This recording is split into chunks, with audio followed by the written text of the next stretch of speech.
Baik, Assalamualaikum warahmatullahi wabarakatuh. Izin memperkenalkan diri, nama saya Kaila Ramadhani dengan NIM 24500310022 bersama rekan saya. Saya Ripa Pramadita dengan NIM 24500310029.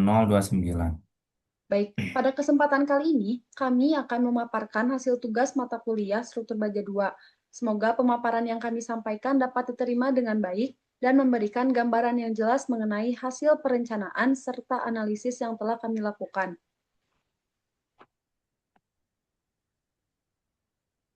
Baik, lanjut untuk latar belakang. Struktur baja merupakan material yang banyak digunakan pada bangunan bertingkat karena memiliki kekuatan tinggi, berat yang relatif ringan, dan efisiensi dalam pelaksanaan konstruksi. Agar struktur yang dirancang aman dan mampu menahan beban yang bekerja, diperlukan analisis dan desain yang tepat. Oleh karena itu, dilakukan pemodelan gedung baja 5 lantai ini menggunakan bantuan software SAP 2000 untuk menganalisis perilaku struktur dan mengevaluasi nilai interaction ratio sebagai indikator bahwa penampang yang digunakan telah memenuhi persyaratan desain sehingga menghasilkan struktur yang aman dan efisien.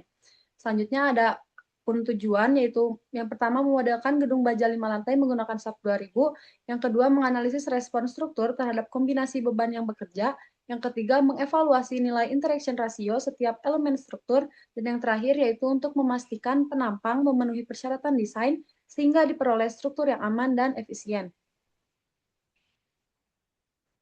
Selanjutnya, ada pun data perencanaan gedung yang kami analisis. Yang pertama, ada pun jenis bangunan yang kami analisis, yaitu gedung baja 5 lantai, menggunakan bantuan software SAP 2000 dan menggunakan metode desain LRFD. Adapun materialnya, yang pertama untuk material baja, kami menggunakan BJ34 dengan kekuatan leleh atau FY sebesar 210 MPa, lalu kekuatan ultimate atau FU sebesar 340 MPa. Adapun plat beton yang kami gunakan dengan FC prime sebesar 300 MPa. Nah, ada pun elemen struktur yang kami gunakan. Yang pertama ada elemen kolom. Ya, kami menggunakan elemen kolom king cross dan IWF, yang dimana king cross dan IWF ini tuh bervariasi ukurannya tiap lantai. Adapun secara detailnya di bagian kanan saya di tabel. Lalu ada elemen struktur balok utama menggunakan IWF 450 kali 200, ada balok anak menggunakan IWF 200 kali 100, dan ada pun bracing menggunakan 400 kali 200. Di sini tuh ada pun gambar denah gedung baja 5 lantai yang kami analisis. Selanjutnya ada pembebanan gedung. Yang pertama ada beban yang bekerja, yaitu beban mati dan SDL atau super dead load, atau beban mati tambahan. Berat sendiri struktur diperhitungkan otomatis oleh software SAP 2000. Lalu ada SDL atau super dead load, beban mati tambahan. Yang pertama ada beban lantai sebesar 110 kg per meter persegi, dan juga ada beban atap sebesar 60 kg per meter persegi. Selanjutnya ada beban hidup atau life load. Kriteria beban hidup masa layan yaitu yang pertama untuk ruangan koridor dan tangga sebesar 300 kg per meter persegi. Yang kedua ada ruangan kelas sebesar 250 kg per meter persegi. Adapun dak atap sebesar 100 kg per meter persegi, dan yang terakhir ada beban tangga sebesar 1.300 kg force. Selanjutnya ada pun beban lateral untuk angin dan gempa. Yang pertama untuk gaya angin sebesar 25 kg per meter persegi untuk arah X dan Y. Lalu ada gaya gempa statis ekivalen untuk gaya gempa lantai 1 sampai 5 sebesar 50 ton per lantai untuk arah X dan Y. Lalu yang terakhir ada pun gaya lantai atap sebesar 25 ton untuk arah X dan Y. Selanjutnya ada pun kombinasi pembebanan. Di sini kami menggunakan kombinasi pembebanan envelope, yaitu gabungan dari seluruh kombinasi untuk mencari nilai deformasi dan rasio seperti itu.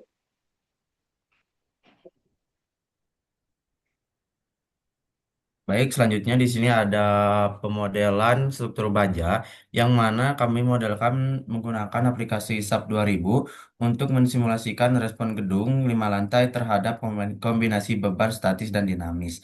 Nah, berikut tampilan 3D tanpa pelat yang atas. Nah, untuk yang bawah ini tampilan 3D menggunakan pelat dan juga dinding.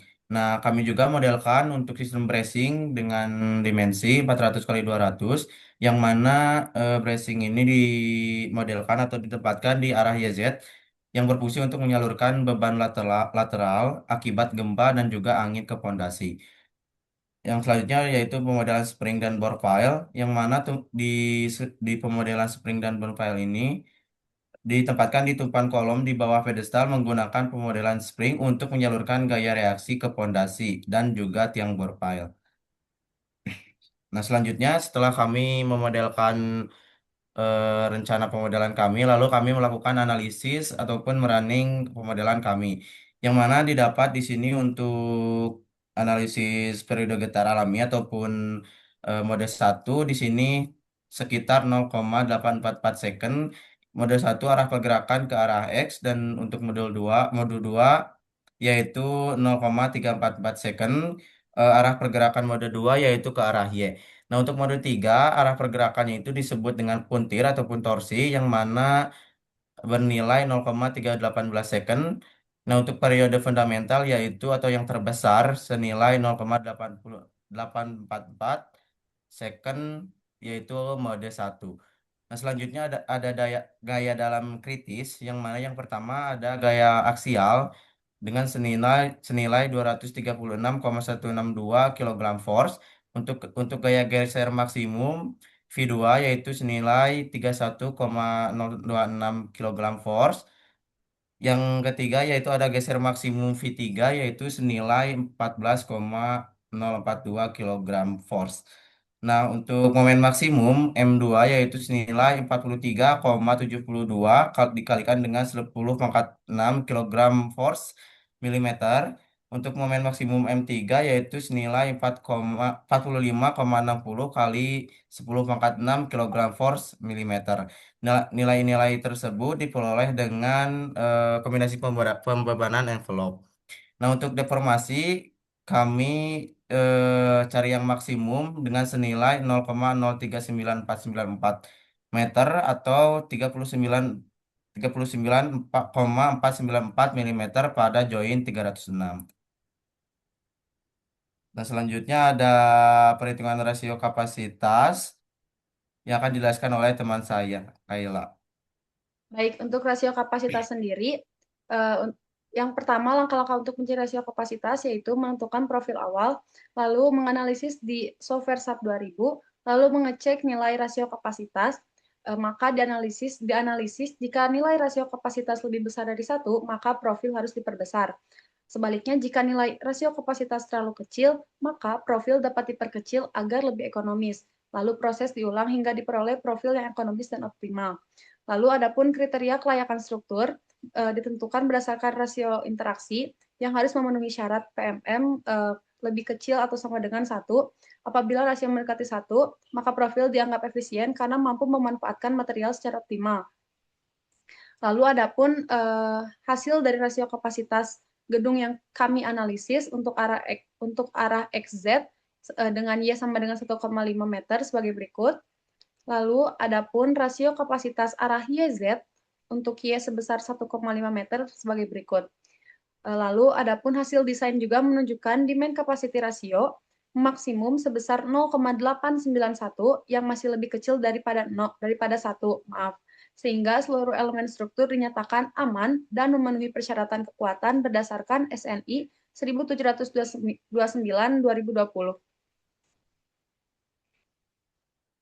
Baik, sekarang kita pada tahap akhir presentasi pemodelan struktur baja gedung 5 lantai yang mana yang pertama untuk hasil analisis struktur menggunakan software SAP 2000 menunjukkan bahwa deformasi maksimum terjadi sebesar 39,494 milimeter sehingga struktur memiliki tingkat kekakuan yang memadai dan masih mampu menahan beban yang bekerja dengan baik. Untuk nilai demand capacity ratio atau rasio kapasitas maksimum sebesar 0,891 ataupun lebih kecil dari satu yang mana menunjukkan bahwa seluruh elemen struktur baja memenuhi persyaratan. Nah, yang ketiga yaitu untuk analisis modal menghasilkan periode getar alami pada mode pertama, kedua, dan ketiga masing-masing sebesar 0,844 detik, 0,344 detik, dan juga 0,318 detik. Nah, hasil tersebut menunjukkan bahwa struktur memiliki respon dinamik yang baik terhadap pengaruh beban gempa sesuai dengan SNI 1926-2019. Untuk yang terakhir itu total rencana anggaran biaya yang kami rencanakan pada struktur ini senilai 47.955.825.000 termasuk PPN 10%, sehingga dapat menjadi acuan dalam pelaksanaan konstruksi dari sisi biaya. Nah, yang terakhir yaitu perencanaan struktur telah memenuhi ketentuan pembebanan berdasarkan SNI 1727-2020, ketahanan gempa berdasarkan SNI 1726-2019, serta perencanaan struktur baja berdasarkan SNI 1729-2020. Jadi intinya untuk keseluruhan perencanaan struktur baja gedung 5 lantai ini sudah memenuhi semua SNI yang berlaku. Dan juga untuk tata rencana anggaran biaya sedikit efisiensi atau efisiens yang mana nilai tersebut tidak terlalu mahal untuk rencana anggaran biayanya. Cukup sekian pemaparan tugas besar perencanaan gedung baja 5 lantai. Mohon maaf bila ada kesalahan. Wassalamualaikum warahmatullahi wabarakatuh. Terima Terima kasih. kasih.